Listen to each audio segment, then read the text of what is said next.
today's meeting of the Bass Coast Shire Council, today Wednesday the 19th of July 2023. I ask everyone in the chamber that is, to turn off mobile phones, or in the case of an emergency, please advise the chair and switch to silent mode.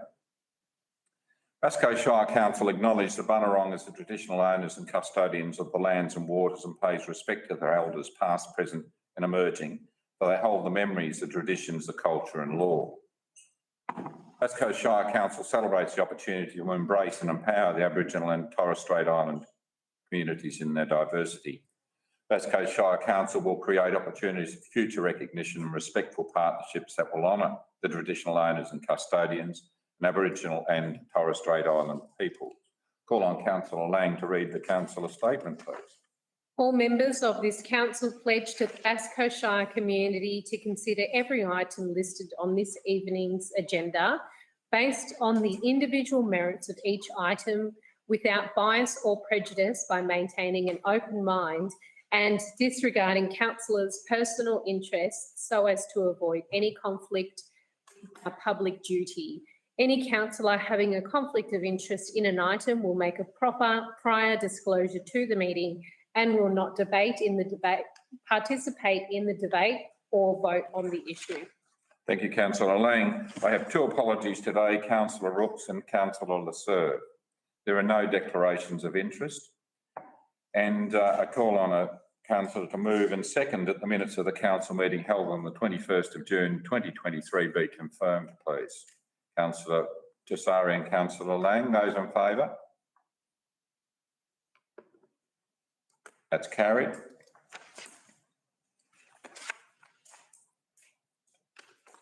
So it's time for Mayor and Councillor reports. My report will be reported in the minutes.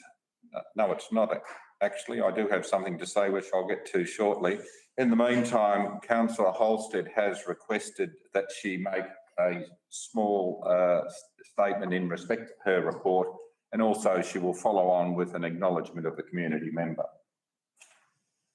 Thank you, Mr. Mayor. I've got mute on. Sorry. Thank you, Mr. Mayor. Short, I will try to keep it.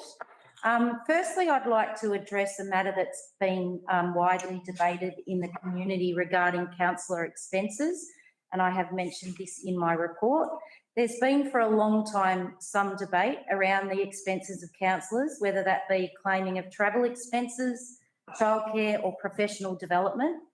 I'd like to state that you don't put your hand up to be a councillor for the money, because we all know the remuneration is incredibly low and the commitment of hours high if you wish to do the role justice. There are many reasons why access to this support is crucial. In fact, too many reasons to go into today. As we all know, councillors are responsible for a budget in excess of $100 million and for setting the direction of this large organisation that is to deliver on that budget. First-time councillors are often shocked by the system they enter following an election and not prepared for the fast learning curve they will face. The compulsory induction for councillors barely scratches the surface of the skills required to carry out your duties. Investment in professional development allows councillors to operate at their optimum, and this can only hold a positive benefit for our communities. I'd like to, Mr. Mayor, congratulate those councillors who have taken up opportunities to learn so they can better represent the residents of Bass Coast. As with the changes in legislation, codes of conduct, governance rules, the detail of strategies, policies, risks, liabilities, to name just a few, are responsibilities that all councillors face. And it is paramount that we stay ahead of the game by educating ourselves to a level that our executive operate, to ensure that all that we are responsible for and the recommendations we have presented to us encapsulate the wishes of the communities we are here to represent. I don't know of a large organisation, Mr. Mayor, throughout the whole of our country that wouldn't encourage their staff in personal development to ensure they're getting the best value out of their staff. So I firmly believe the words I'm saying here today, I hope, give some understanding to those people who may feel that it's not worth the investment, some understanding as to why councillors, encourage each other to continue to, seek professional development. Making these statements, Mr. Mayor, I'm going to be totally open and honest and transparent in saying I have signed up to do the AICD course, which is a course that teaches directors, and that's because I see that my position is very similar to that of a director or a board member, and that course teaches you gives you a lot of information to ensure that you can deliver for your community. So moving on from that, Mr. Mayor, I'd also like to make mention of the passing of a well-loved Bass Coast resident, Wendy Saffin. Wendy made a huge contribution to art across Bass Coast and particularly the Waterline.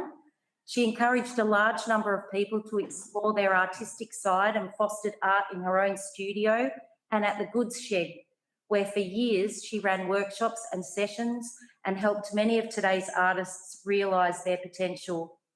And of course, she had a good laugh along the way. The current president, Jeff Ellis, reached out to me just to mention that Wendy had passed and that it would be remiss of us not to make mention of Wendy's efforts across Bass Coast. She was president, secretary, coordinator, friend to everyone, supporter of people who were down on their luck, and she was the heart and soul of the Goods Shed. So Vale, Wendy Saffin. Thank you, Mr. Mayor. Thank you, Councillor Holstead. I now call on Councillor Bauer to acknowledge the passing of a community member. Thank you, Mr. Mayor, fellow councillors and ratepayers watching this meeting. It is with great sadness that I have to inform the community of the death of Joseph Ford of Coronella. Joe Ford was born on 25th of September 1942 and passed away on the 15th of June 2023. Thousands of children born between approximately 1980 and 2005 yearned to meet Joe Ford, yet if I asked nearly any one of those adults today, they would not recognize him. I will answer this conundrum later in the tribute.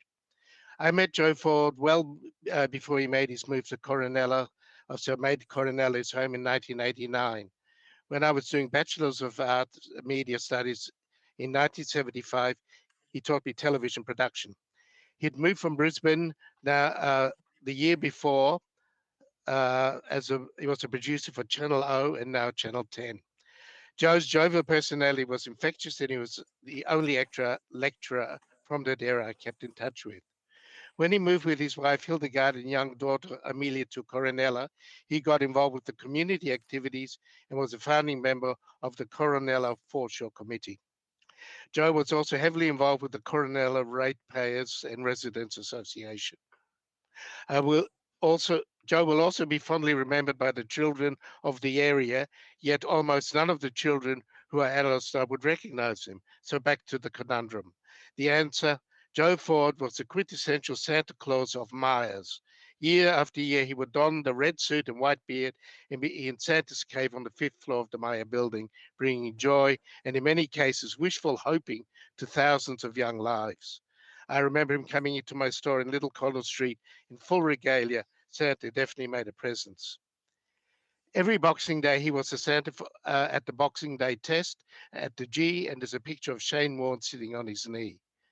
Joe was a Santa at many functions for the Bass Coast area as well. With his experience in television production, Joe ran many courses at Myers training the would-be Santa Clauses, and in the Gallery of Honor in Myers is a photo of Joe in full regalia, the way the children will remember him. Joe is survived by his loving wife of almost 50 years, Hildegard, and their daughter, Amelia. Councillor Claire Leserve, who's on leave at the moment, has asked me to add this. Joe was a fantastic community advocate. He was instrumental in establishing the Coronella Residents and Ratepayers Association. He always did the Santa Claus for the community and made the children feel very special at this magic time. Thank you, Mr. Mayor. Thank you, Councillor Bauer. I'd like now to acknowledge a different sort of acknowledgement, and this is with some sadness that I acknowledge that Ali Wasty is leaving us for other pastures. One will see if they're in fact greener.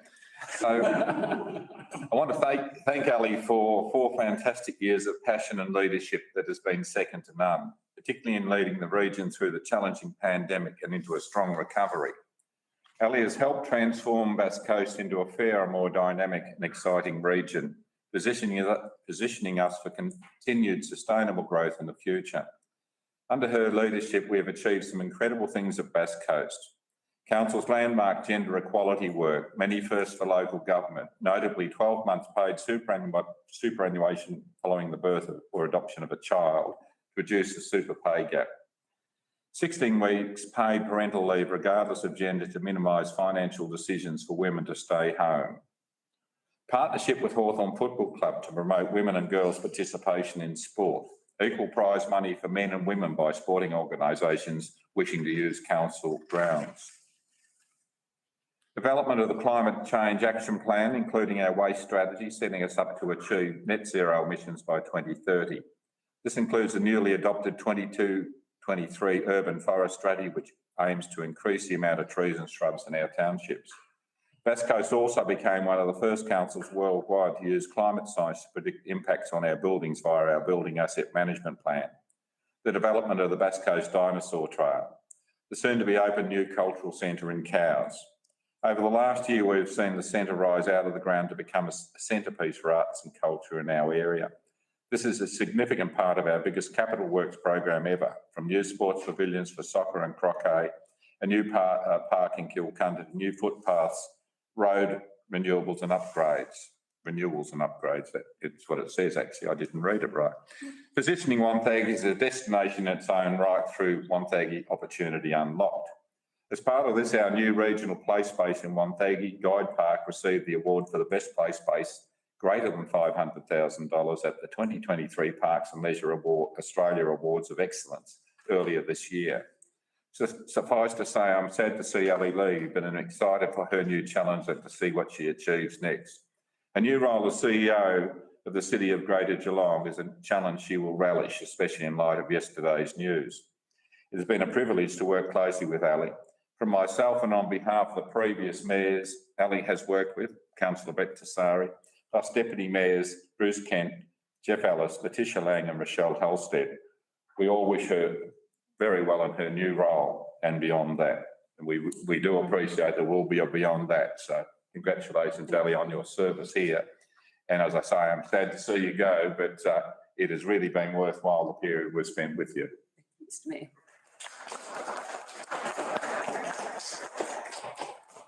And that brings us to public question time. And our first questions, there's 2 questions I'll read out before we give the answer, which are on the topic of erosion in silver leaves. First one is Giles Thompson. Over the last year, there's been significant erosion east of the new defence in East Cowes. This erosion has created an urgent issue with a breach of natural dune defences of silver leaves imminent. What's Council's strategy and how will it work with the community to address the issue? And the next question on the same subject is Richard Dolphin. Will the Council prioritise the percent of monies paid by residents past and present being held in reserve or in cash funds from previous budgetary underspends to resolve the issue of the expedited destruction of the Silverleaf foreshore? CEO. Through the Mayor. Council is aware of the recent erosion activity at Silverleaves and is closely monitoring the situation in partnership with the Department of Energy, Environment and Climate Action, DECA, researchers and the community. In coming weeks, Council and DECA will deliver temporary works to re-nourish the dune system with sand and arrange the woody debris along the exposed shoreline to break up wave energy. A coastal processes study will then be completed to better understand what is happening at the site. This report will also determine options for adapting to climate change-induced sea level rise and increased storm activity into the future. The next question is from Kelvin Granger, cost shifting from state government. Can Council please advise the dollar amount of cost shifting from state government they estimate they incurred in 2022-23 financial year? Through the Mayor, Council acknowledges the significant impact that cost shifting has on local government, but does not have an estimated whole of council figure for 22-23. Cost shifting is cumulative and the impact compounds with each year. Given Griffin Bass Coast Ratepayers and Residents Association councillor expenses, at its March 2023 meeting, council moved for the MAB to advocate to government that childcare and carer expense reimbursements be removed as reportable councillor expenses. Will council advise the community as to what other reportable expenses councillors might wish to see removed from future public reporting requirements? At its June 2023 meeting, in response to public question 5.3, council provided a partially itemised listing of council professional development costs to 31 March. However, some costs remain grouped as associated costs. Will council now please provide itemised details of the associated cost report for each councillor? Through the Mayor, Council is committed to supporting gender equity and the removal of barriers that prevents diversity and inclusion in community leadership. This includes advocating for the removal of reporting requirements for individual childcare or carer expenses, which predominantly impacts female councillors. Associated costs include items such as parking and meals to support councillors attending professional development. From Fred Morris, working locations. During COVID, workers were allowed to work from home, causing limited contact with fellow worker. As a percentage currently, how much time do managers of council actually work at the council offices? Through the Mayor, employees were required to work from home during the pandemic. A significant number of our frontline workers cannot work from home and work weekends. With over 100 different services being delivered by council, officers can be working in the field, on the phone, at service venues, in offices and from remote locations at any point in time, whichever provides the best outcome for customers, service quality and wellbeing. Fred Morris, project 100124, would council provide the overall final costs for that project that would include management costs, contingency costs, contact costs and other costs to complete this project? Through the Mayor, the Cultural and Community Centre is scheduled for completion in Q2 of the 23-24 financial year. Final costs associated with this project will be made public on its completion. From Lorraine Ingebrigtsen, Amendment C162. Why didn't myself, James Ingebrigtsen and Caroline Ferguson receive an answer to our questions submitted for at the last council meeting? We have not had a written reply. Why isn't the whole area of Bass Coast or Bass under an LSIO part of the west side of the Bass Highway has an overlay but not the east? The council must be aware of the flood problems in the whole of the Bass area. Through the Mayor, Council does not provide a response to questions on matters that are subject to consideration by Council at the same meeting. Officers have now provided a written response. A review of the land subject to inundation overlay was completed in 2014 and included in the Bass Coast Planning Scheme in 2017. At that time, Council's experts and the independent planning panel agreed that the LSIO should not be applied to the entire township of Bass based on the data available at the time. Graham Jolly, financial efficiency improvements. Would council please provide the financial efficiency improvements achieved by each senior council officer across their department's authority for the 22-23 year? Through the Mayor, the 23-24 budget includes a 3.5% rate increase, which is well below the current inflation rate and includes no reduction in service levels or standards, highlighting the work on driving efficiencies in operations throughout 22-23.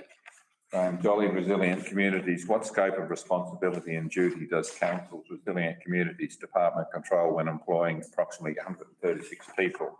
Through the Mayor, resilient communities comprise of the following service areas: community safety and wellbeing, including local laws, parking, emergency management, school crossings, immunisations, social planning, community planning, environmental health. Sustainable environment, comprising climate change, waste services, coast and bushland management, biolinks, urban forest strategy. Infrastructure maintenance, comprising open space, roads maintenance and road capital works, building, plant and operational support. A breakdown of areas for each directorate is available on the council's website. Casey Leeming, Boys Home Road, Newhaven. Are councillors concerned about the planning application and future of the proposal lodged in relation to Boys Home Road, Newhaven? Are councillors concerned that if this application was to go ahead, it would ruin the fabric of our community? Through the Mayor, councillors will consider all aspects of this application when it is presented to council later this year. Without finalising the assessment process, it would be premature for council to comment on the merits of the application. That brings us to the end of questions. There are no notice of motions and there are no petitions, joint letters, deputations or correspondence. And which brings us to reports requiring council decision. Planning application 220416, 1531 and 1545 Bass Highway, Granville. Mr Sturt, to introduce the report, please.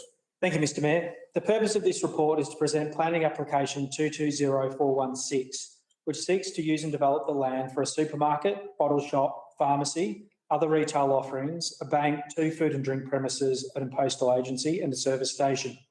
The permit also seeks approval for the use of the land to sell packaged liquor, seeks native vegetation removal and alteration of access to the Bass Highway. The land is located at 1531 and 1545 Bass Highway in Granville. The land is 17,100 square metres and is zoned mixed-use zone and is subject to a development plan overlay. The application is subject to an approved development plan, which was endorsed by council in February 2021. As a result, this stage of the application proposal was exempt from public notification. The application is before council as the cost of development is estimated to be $9.5 million. Officers have assessed the application and have made a number of recommendations concerning pedestrian prioritisation, space for outdoor dining and trading and other urban design actions. It is recommended that council issue a planning permit as per the conditions outlined in the report. Thank you, Mr Mayor. Thank you, Mr Stern. Can I have a councillor move that the motion as included in the agenda? Councillor Holstead, seconded. Councillor Kent. Councillor Holstead. Thank you, Mr Mayor. I'm advised this application was referred by council to the Office of the Victorian Government Architect, and I congratulate and thank officers for considering the design elements and utilising the tools available to them, which has resulted in a frank assessment of the urban design. Urban design is a critical element of an application because it impacts on the character of a community. The conditions applied through this process seek to address matters such as width of footpaths, seating, landscaping, less dominant building scales and colour schemes, all of which require the applicant to consider the character of Granville.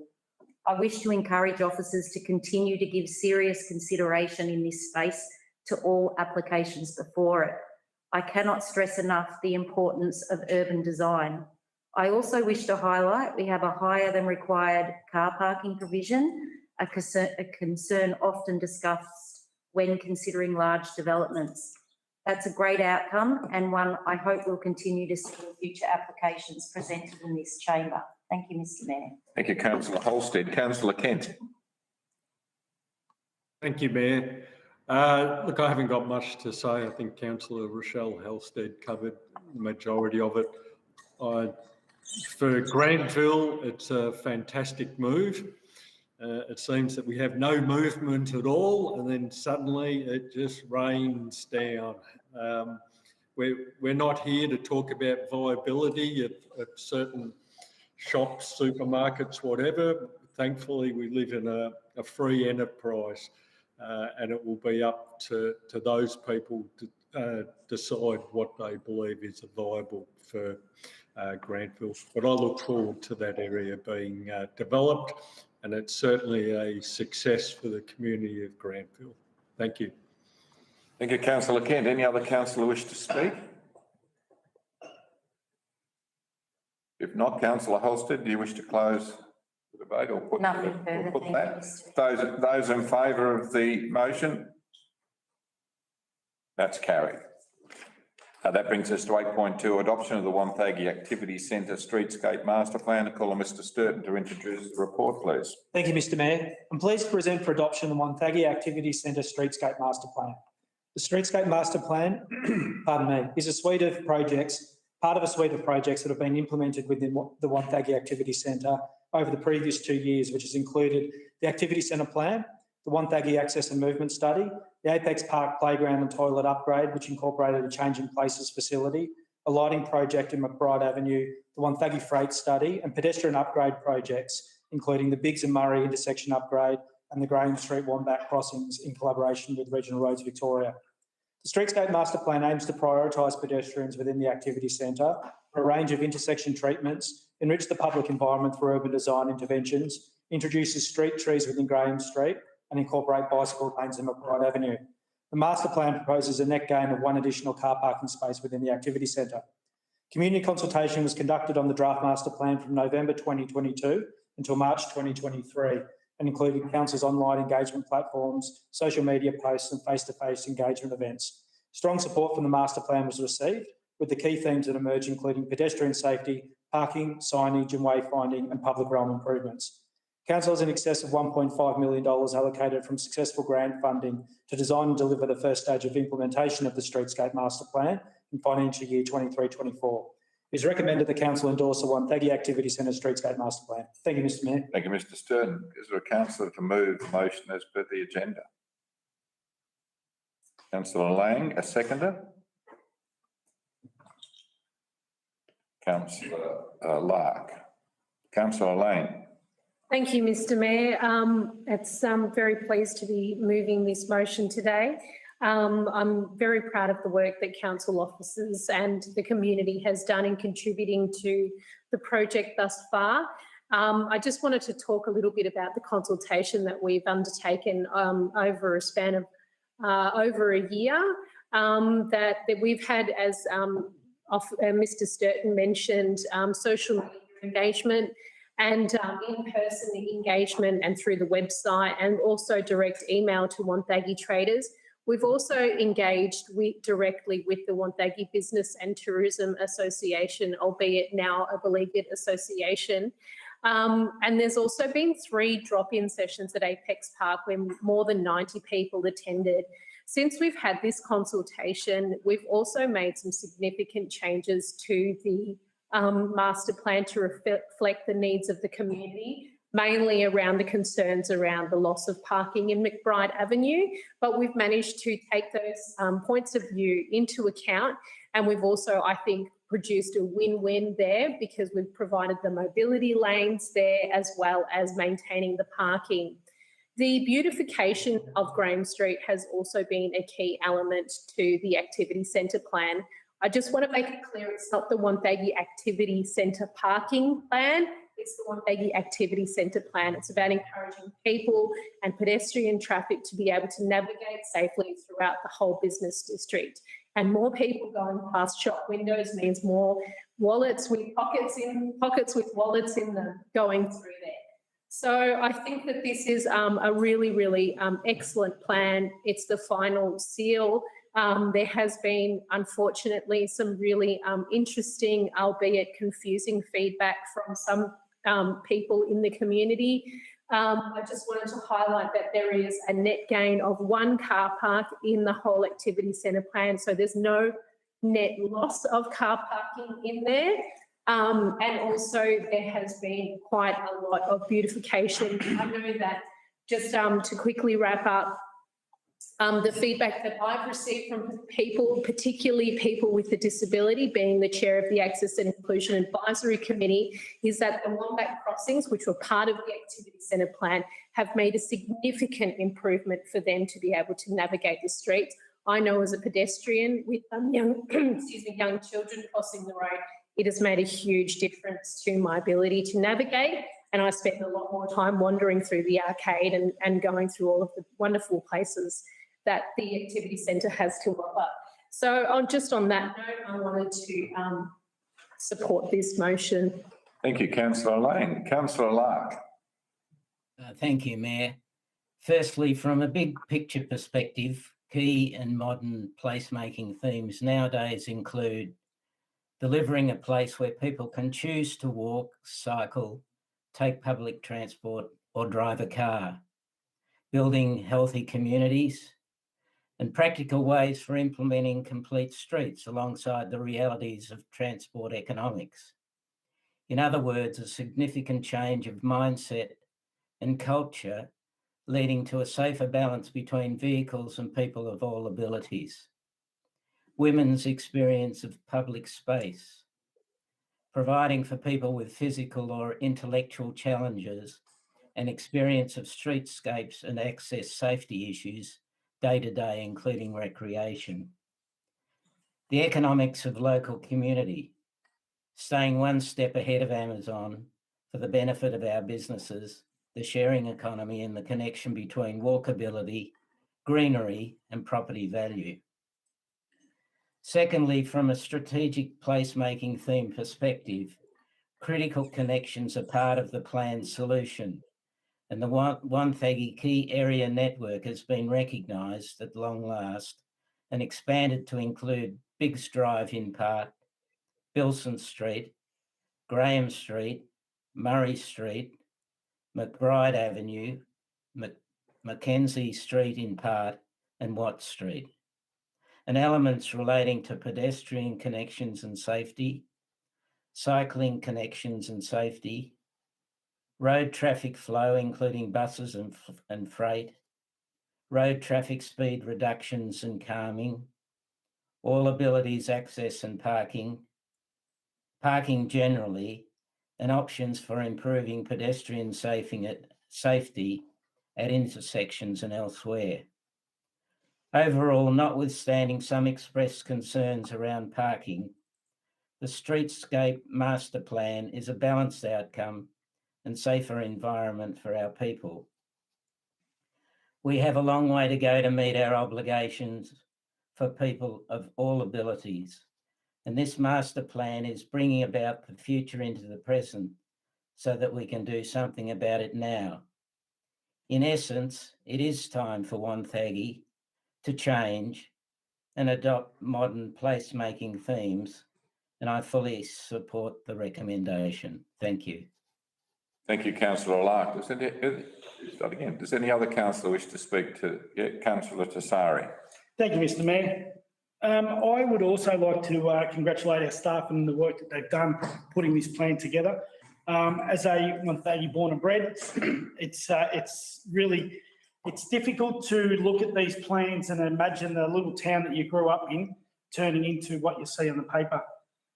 I was all for the beautification of Graham Street. I remember years ago when we stood on the intersection of McBride and Graham and spoke about what was important, and we had people walking past us, we asked them as well. And it was all about, you look down McBride and it looks beautiful with the trees, you look down Graham Street and it's a concrete jungle. So I was all for that. In saying that, I can't help but still, and I know I spoke about this last time, the loss of all that parking in Graham Street. I know fantastic work done in Watt Street with the formalisation of angle parking in Watt Street, which gets a lot of extra parking. And as Wonthaggi people, we need to get out of our minds the right to be able to park in front of the shop that we want to go into. So it is going to take time to move away from that. Mr Sturton, I'm wondering if it's possible, am I allowed to ask for an amendment to adopt this plan? I think you asked the chair that. Do I ask the chair, do I? Mr Mayor, Yeah. am I able to ask for an amendment to separate the plan and the trees in Graham Street? I think you would need to actually move an amendment if that was your wish. Can I move an amendment? Yeah, go ahead. Okay. As I've already spoken to it, does that allow me, if it's seconded, to talk to it again? Well, you can talk to the amendment, so we can have the wording of the proposed amendment. Councillor Tassari, we'll just get some documentation up on the screen so we can get the wording of your proposed amendment. I won't say another word yet. Get it. Point of order, Mr Mayor. Considering the first motion has been moved, I'm just double checking that this is a correct procedure, considering that. It's not an alternative. I'm hearing that there's a proposed amendment to the resolution that's been moved, which I'm prepared to entertain. We can rule on it once we see it, but at this point in time, that would be premature. Yep.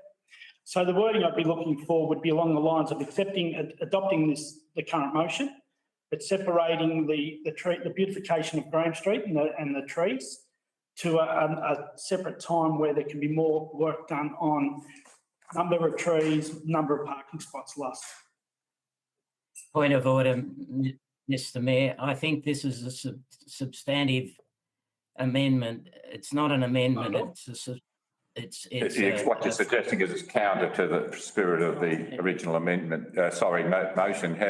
What would be thanks, councillor Lark. So if it's considered an alternative motion in the. Too late to move an alternative, so You have to foreshadow on the grounds that if this was lost. So what we're suggesting is that it is an alternative rather than an amendment. I think it changes the scope. So the separated just. Yeah, it's quite significantly different in intent to the original motion, so you would need to foreshadow an alternative.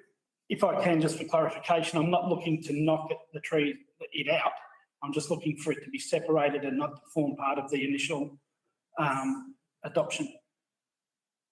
I'm hearing, the advice I'm getting, councillor Tessari, is that it's quite materially different, and the point of order is upheld. So you're welcome to speak to this now, and you might change your tone in relation to that if in fact part of that will be to foreshadow an alternative along the lines of what you've talked I about. will foreshadow an alternative if I can, Okay. and that will be going down the lines of what I've just indicated then. Okay. Did you want to continue to speak to this? Yeah, if I can. Go ahead. And again, I'm not looking to knock the trees out. I'm looking to maybe readdress the amount of trees. That would be something that I could entertain. I think the fact that there is one extra parking spot overall is a massive positive, because we've heard from the town people and from the shop people that is a major concern. I also understand moving forward, as our town grows, we can't any longer think we have a right to park in front of the street, in front of the shop. So we have to change our thinking. But I think at the moment, right now, this plan is magnificent. I don't want to delay the plan, but I would like to maybe readdress the amount of trees that are going into the parking spot in Graham Street. Okay, thanks for that, councillor. Sorry, any other councillors wish to speak to the motion? If not, councillor Lang in reply. Thank you, Mr. Mayor. Oh, I think councillor Kent wanted to say. He was a bit slow then. Councillor Kent, I'll bend the rules and let you have a say.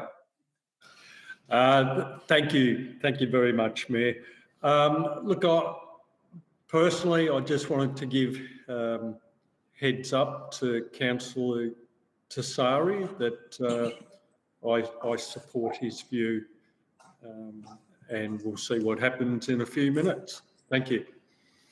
Okay. So I take it there's no further councillors wish to speak. Councillor Lang in reply. Thank you, Mr. Mayor. I think that at this stage, it's really important that councillors continue to consult with each other, but I also feel like that we've done an an excellent amount of consultation on this plan, even amongst ourselves. So to have these 11th hour amendments as a result, I think it's a bit reactive and also knee-jerk. I don't want to be fudging around with the considerable amount of work that's been done around this, and also taking into account that the community has had a really good opportunity to consult with us directly, and also with council officers to produce this plan. So I am a little bit concerned about these 11th hour changes. I feel that they're reactive and probably not motivated from a governance space, but perhaps someplace else. But I would really like to focus on the benefits of this current motion, which is to support the activity centre plan as it is. Okay, so thanks for that, councillor Lang. Those in I'll put the motion now. Those in favour? Against? The motion is lost. Councillor Tessari, you wish to move an alternative? If I can. And that alternative is? Just waiting for it to go up on screen, Mr. Mayor.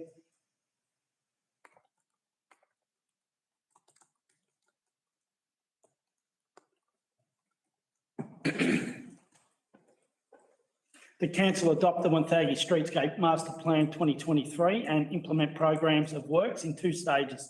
Stage 1, compromising streetscape master plan, and Stage 2, Graham Street beautification plan. Do I have a seconder? Councillor Kent, Councillor Tessari. Thank you, Mr. Mayor. I appreciate the words of Councillor Lang, and this is something that I've never done in the 6 years that I have been at council. But the more I sat here and the more I thought about it, during leading up to this meeting. Reactive nature, not sure. I've been accused of that, but I'm not sure that it is. It's probably more just sitting here thinking of my community and whether they're ready at this stage. And I understand we have to plan for the future, and that's what this plan is all about. Are they there yet? I'm not sure. Do we need to continue to take them along for the ride? I think so. That's my motivation for where I am now. I'm not trying to downplay the work that has been done by our officers. In fact, I think I started off by saying it's a great piece of work, and I congratulate our staff on bringing it all together. And it's something that in time, I'm sure a community will appreciate. But like everything we do at the start, there's bad voice, and it takes time for community to get used to it. And I think this will be one of those scenarios that once we sit back, we have a look at the amount of trees, we have a look at the amount of spaces, and we work forward, the community, we can bring them along for it as well. And who knows, we might even be able to find more formal parking on the outskirts of the CBD as well. So this is just a matter of buying probably a little bit of time, but continuing to move forward with the original adoption. Thank you, Councillor Tessari. Councillor Kent. Thank you, Mayor.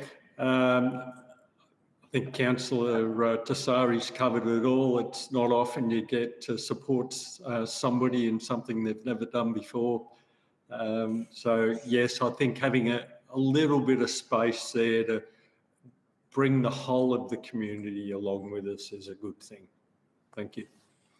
Thank you, Councillor Kent. Any other councillor wish to speak?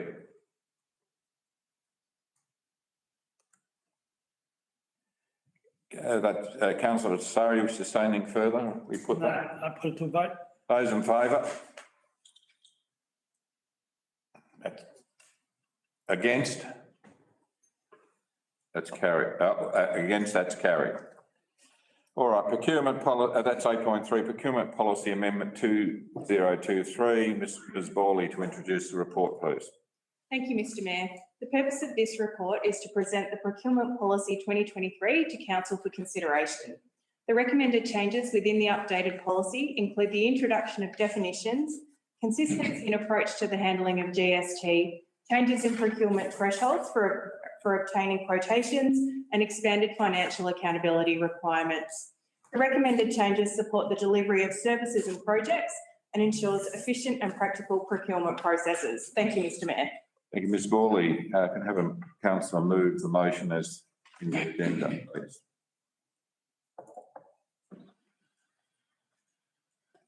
Councillor Holstead, seconded. Councillor Tessari. Councillor Holstead. Thank you, Mr. Mayor. I'm comfortable with the policy amendments. I don't really have anything further to add. Councillors have them in front of them in the agenda, so yeah, All right. I'm happy to leave it at that. Thanks, Mr. Mayor. Councillor Tessari. Yeah, same, Mr. Mayor. Any other councillor wish to speak to the motion? Councillor Lark.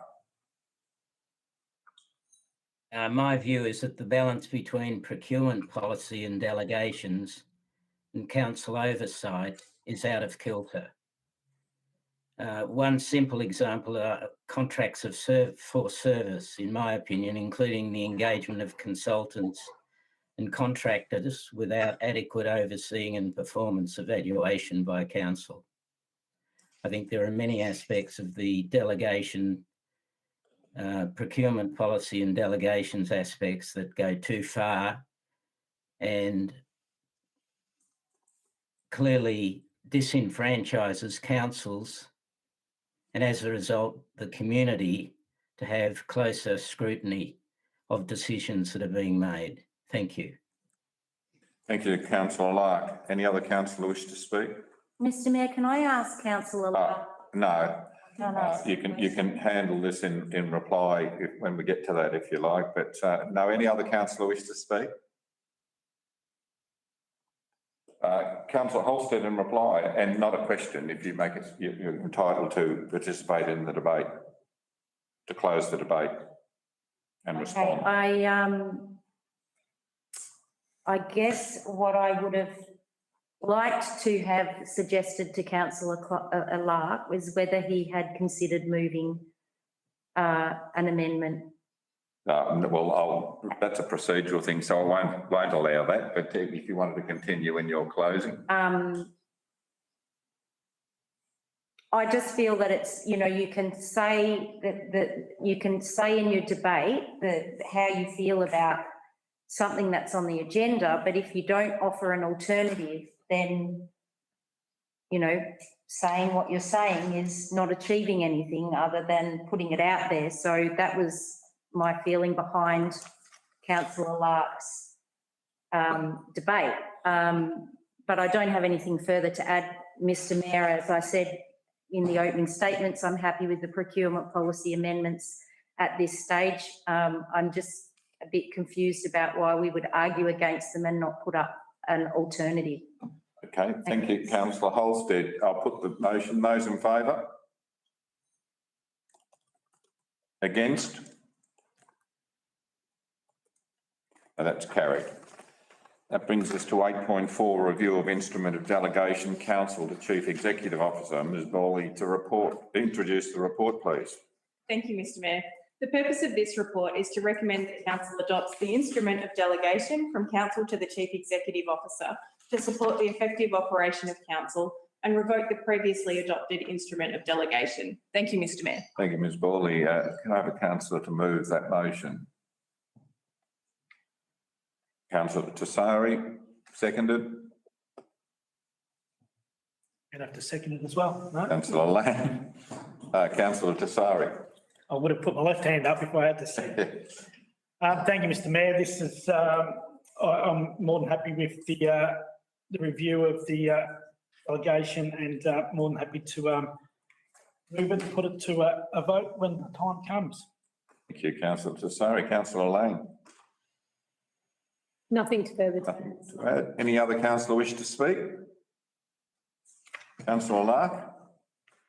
Once again, I reiterate my view that the balance between delegation to the CEO and council oversight is out of kilter and not sufficiently wise. Thank you, Councillor Lark.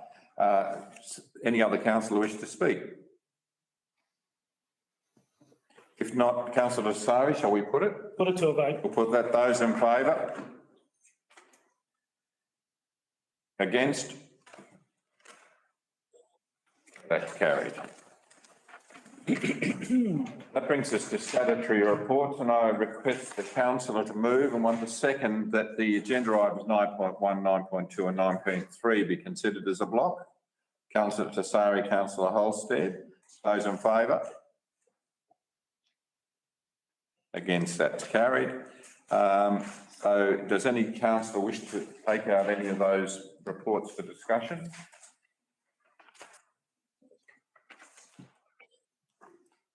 If not, can I have a motion that the recommendations attached to agenda items 9.1, 9.2 and 9.3 be adopted for Councillor Tessari? Seconded. Councillor Bauer. Those in favour? That's carried. There is no urgent business, and I announce that the next council meeting will be held on the 16th of August 2023 in the Bass Coast Civic Council Chamber, Baillieu Street East, Wonthaggi, commencing at 1 p.m. Now, we have a motion here, which I'll read out, that the meeting be closed to members of the public pursuant to section 66 of the Local Government Act 2020 to consider an item as they deal with F of the section part F of the Local Government Act 2020. Consider this item as deals with personal information being information which released would result in unreasonable disclosure of information about any person or their personal affairs. Have a councillor to move and councillor to second that motion. Councillor Lang and Councillor Bauer. Those in favour? That's carried. Thank you for watching the live stream of Council's meeting today. The meeting will now be closed to the public and that will end today's live stream.